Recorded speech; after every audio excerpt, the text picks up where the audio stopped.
Shalom. Diffusion kali ini akan bahas satu tema, yaitu sumber mata air yang terambil di Yohanes 4 ayat 1 sampai yang ke-42. Nah, kenapa sih kita tuh harus atau kita membutuhkan sumber mata air itu? Kenapa ya? Itu karena supaya roh kita hidup sampai selama-lamanya, atau yang bisa disebut dengan hidup kekal.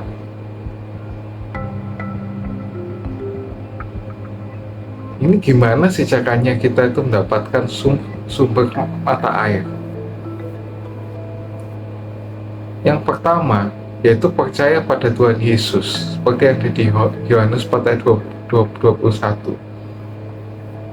Nah, karena Tuhan Yesus adalah sumber air hidup, maka kita untuk mendapatkannya harus kita percaya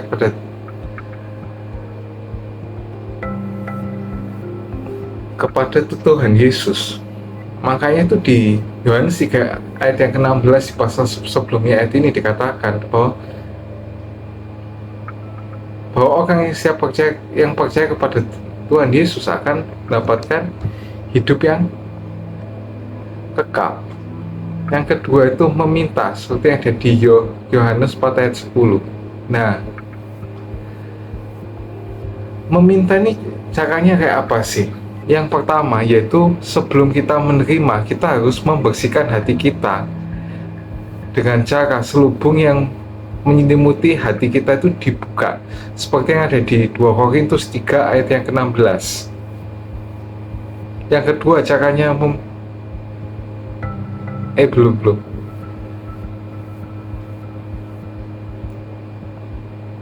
Waktu membersihkan diri itu, kita itu harus berbalik atau bertobat dengan cara yang ada di Yesaya 1 ayat 16-17. Itu bisa dibaca sendiri, dan selubung itu akan diambil oleh Tuhan, seperti yang ada di Yesaya 1 ayat yang ke-18 dan juga di Mazmur 85 ayat 3. Nah, ini yang kedua, cara meminta yang kedua itu. Nah, ini kenapa sih selubung itu harus dibuka? Karena Tuhan itu roh, maka kita harus menghampiri Dia dengan roh dan kebenaran, seperti yang ada di Yohanes 4 ayat 24. Nah, kebenaran dengan Tuhan itu apa? Ada yang di Yohanes 17 ayat yang ke-17. Yang ketiga dalam minta itu apa sih? Kalau kita melakukan beberapa hal yang di atas itu, dan yang kita terima itu apa? Air hidup, seperti yang ada di Yohanes 4 ayat ke-14. Nah, apa sih yang dimaksud air hidup dalam konteksnya Yohanes 4 ini? Yaitu Roh Kudus, seperti yang ada di Yohanes 7 ayat 38-39. Dan kita itu dipenuhi sampai kita itu hanyut, seperti yang ada di Yeskiel 47 ayat 1 sampai yang ke-12.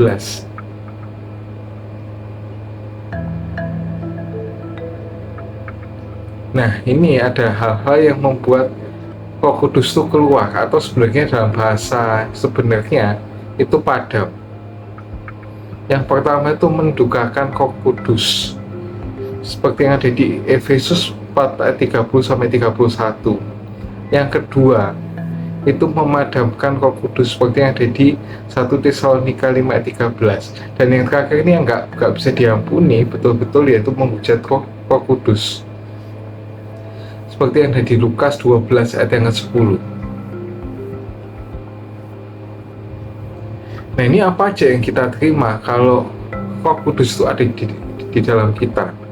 Yang pertama di Yesaya 48 ayat 18 sampai yang 19, yaitu damai sejahtera seperti sungai yang tidak pernah kering, dan juga kebahagiaan yang terus berlimpah seperti gelombang laut yang tidak berhenti.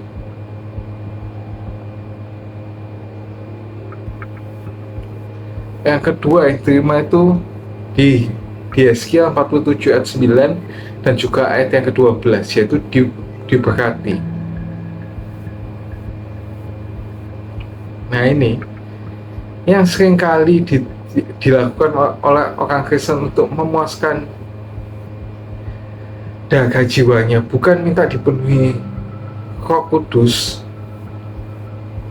melainkan menggunakan caranya sendiri, yaitu menggunakan timba. Seperti yang ada di Yohanes pada ayat yang ke-15. Maksudnya apa sih pakai timba ini? Yaitu kesenangan di luar Kristus, yaitu dengan cara dugem, free sex, narkoba, minuman keras, dan memburu harta dengan membabi buta.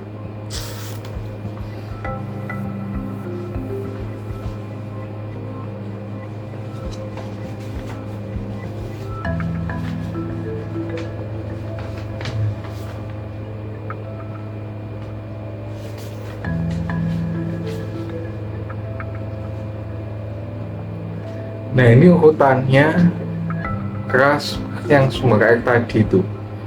Yang pertama itu Roh Kudus akan menjadi sumber air itu sendiri. Nah di Yohanes 4 yang ke-14 dikatakan, tapi barang siapa minum air yang akan kuberikan padanya, ia tidak akan haus untuk selama-lamanya.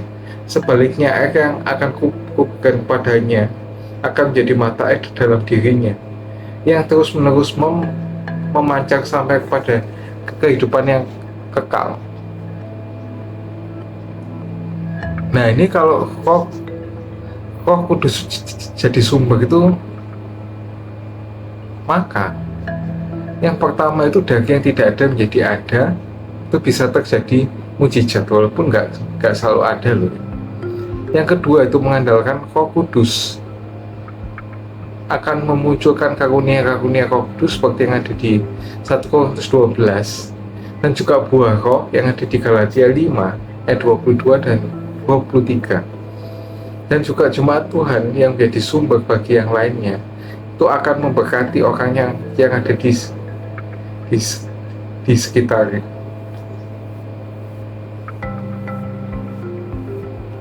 Yang kedua, apa yang kita andalkan? Ada di Yohanes 4 ayat yang ke-15.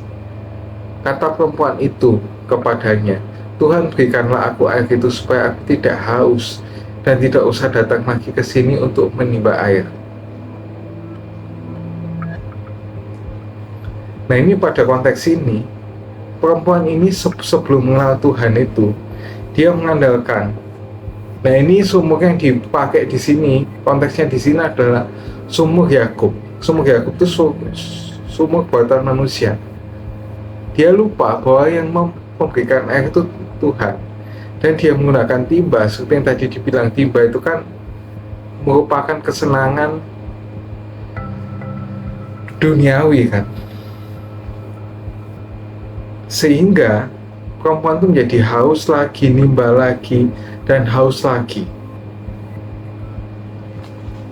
Dan kalau kita selalu mengandalkan manusia, buatan manusia, apa yang selalu yang ada dalam kehidupan kita seperti harta, kekayaan, dan lain-lain, itu selalu akan membuat kita menjadi haus lagi.